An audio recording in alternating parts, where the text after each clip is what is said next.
Hey there, Shalini Mittal here from Tech Gatha, and in this video we are going to talk about Python. So first let us understand what is a programming language, why do we need a programming language. We'll talk a bit about Python and we'll see the download and installation of Python on Mac and Windows machines. So let's get started.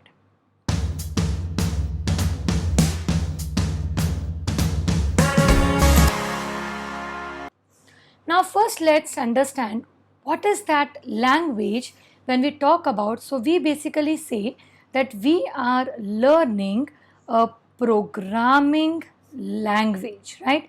We always say this. So let's understand what is this language over here. Now say for example if you are learning any language, say English.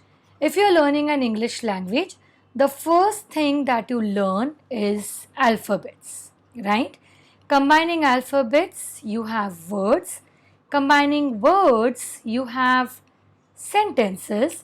Combining sentences, you have paragraphs. Combining paragraphs, you have a page. And combining pages, you have a book. Plus, any language that you learn, whether it's English, French, Sanskrit, Russian, German, Spanish, Hindi, Marathi, whatever it is, all these languages have some grammar that you have to follow. That grammar is nothing but rules of a particular language. Same way, I am learning a language, it is called as a programming language. Now, languages are used for communication. When I say programming language, because I want to communicate with computers. So why do I have to learn a new language? Because computers already understand a language that is binary, which is 0 and 1. It's difficult to talk in zeros and ones, right? I mean, how can you talk with a computer and say, hey, 0 0 0 0 0 0 1 1 1 1 1 1 0 0. I mean, what does this mean? That's not a language. It's not a human-like language. We will not be able to understand that. So, we need a language to communicate with the computers. And why do we need a language for computers? Because we want to give instructions to the computers to perform something.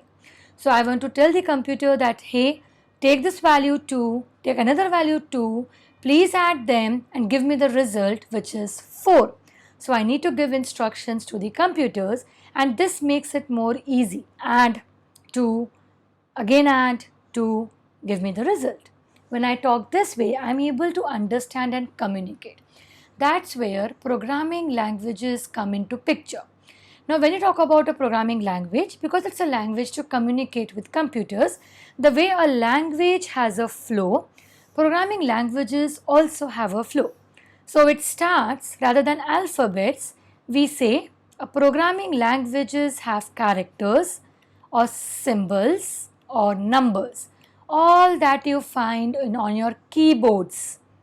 Okay, so you have alphabets A to Z, you have symbols, you have numbers, you have control key, you have function key, everything comes under this.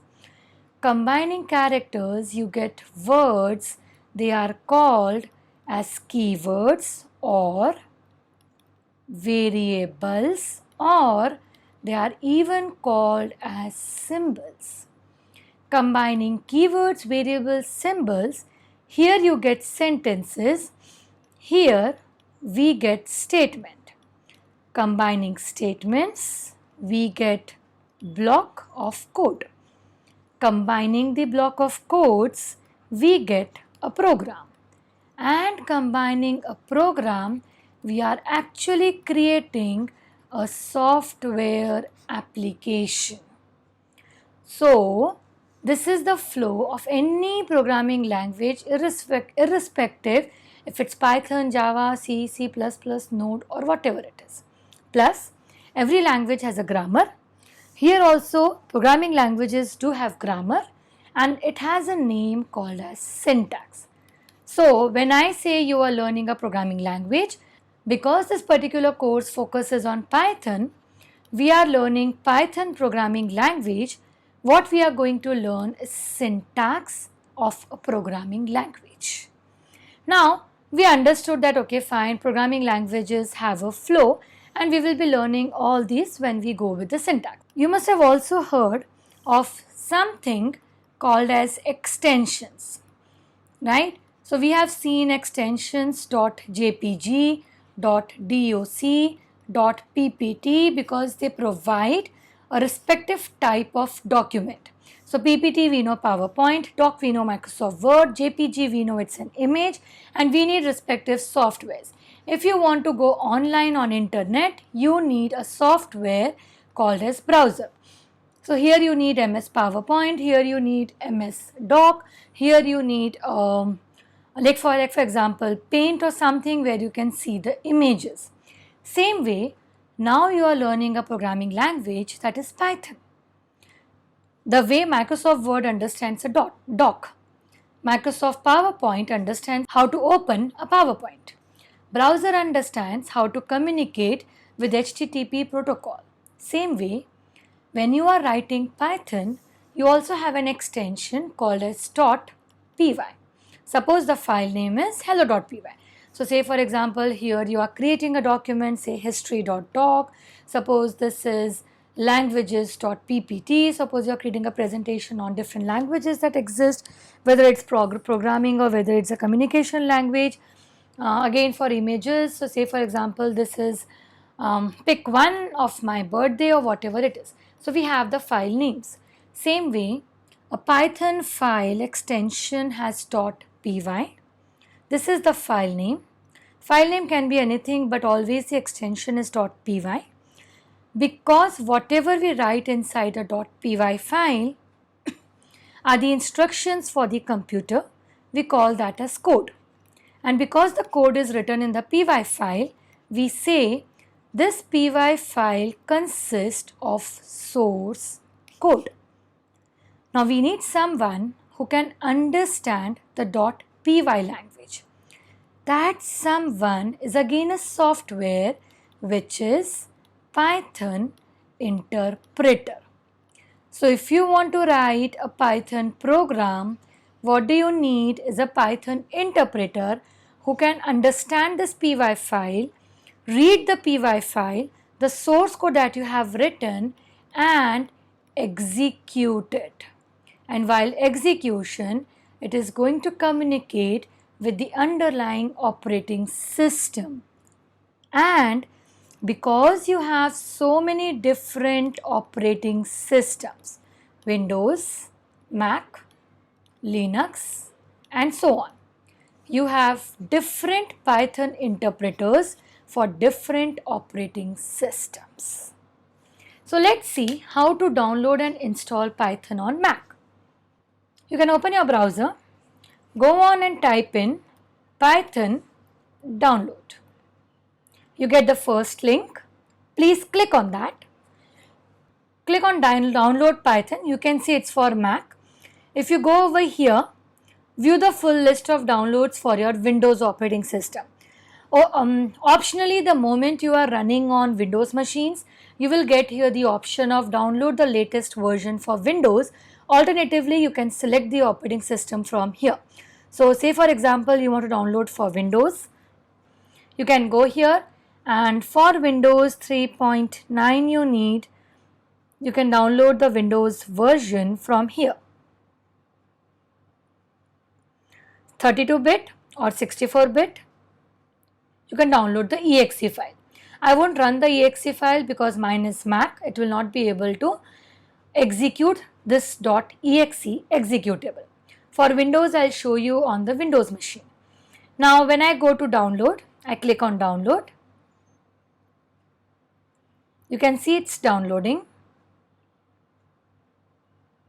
Once the download is complete, I click on this. This will install, fine.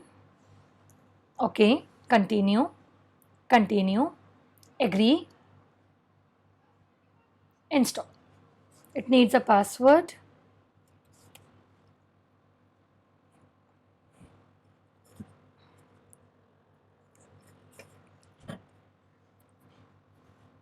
Once it's done, you can see it's here. So it's within applications. So I do have Python 3.7. I also have Python 3.9 just downloaded. You can open the terminal and let's check.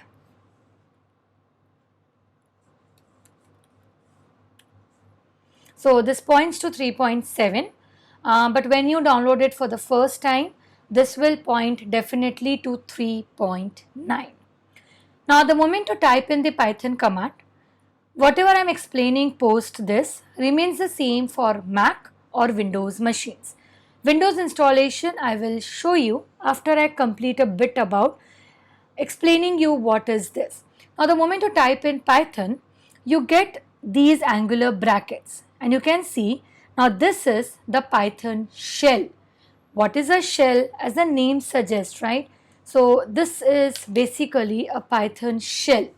What is a shell? As the name suggests, shell is something that holds, right, an environment or a particular container kind of thing.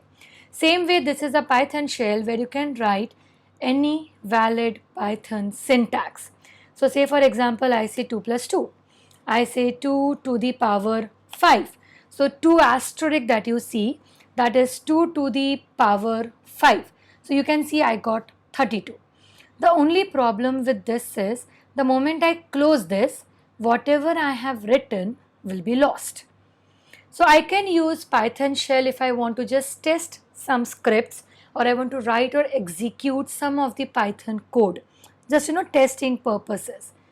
If you want to create applications, you will need an editor. For initial few sessions, the editor that I will be using is Idle. I would suggest everyone to please use Idle till the time you get comfort in the Python syntax. After few videos, I will switch on to the Python editor, that is PyCharm. When you open Idle, you will have on the top a file menu. You click and you see new file. Here I can write 2 plus 2. But when I just write 2 plus 2 and if I'll execute, it is a 5.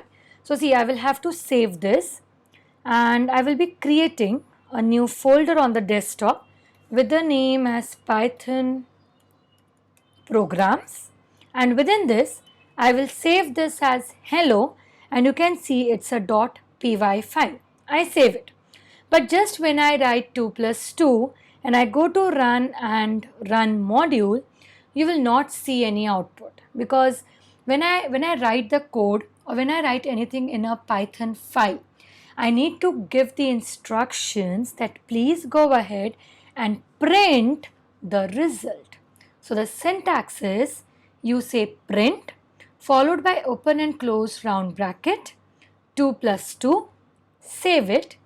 Now when I say run and run module, see you will get the same output. Same way, I can also say print and 2 to the power 5. Remember in the Python shell we had this. Again when I say run module, you will get 2 plus 2 is 4 and 2 to the power 5 is 32. So for few of the videos, I will be using Python Idle to teach you the Python basics and then we'll move on towards an editor, that is PyCharm. I'll tell you at that time how to download and install PyCharm for Windows as well as the Mac machines. Now let's see the installation of Python on Windows machines. It's a bit different over there. To download Python on Windows, go on to the Google, type in download Python. You get the first link, click on that. For Windows, click on download. It takes some time to download. Once you have the exe, click on it. And I already have the Python 3.9 installed on my machine. If you don't have, it will give you the steps to install. Click on that, just say next, next and follow the steps and Python will be installed for you. Once it is done, you open the File Explorer, go to this PC, C drive, users, Manish Mittal, and so within your own user, type in app data, local. Then if you scroll down, you have programs, Python, Python 39. Copy this path. Within here, type in environment variables, edit the system environment, click on this, go to the path, edit, click on new and paste the path of Python over here. Say OK, OK, OK. Open the command prompt, type in Python, enter. You get Python 3.9.4. And you can do the same things that we did in Mac. For Python IDLE as well, IDLE, you get this, click, you can say file, new file. Again, I can write print 2 plus 2, save it. I will be creating a folder Python programs and give it a name as hello. In my case, I already have, so it says, do you want to replace? I'll say yes, run. Run module, and you can see I get the same output. So that's it about how do you download and install on Windows. So with this, we come to an end of this video. Just don't watch the videos. Along with the videos, do the download, do the installations and start coding. The more you code, the more you practice, the more you get comfort with the programming language. So with this, we come to an end. Happy learning. Take care and bye-bye.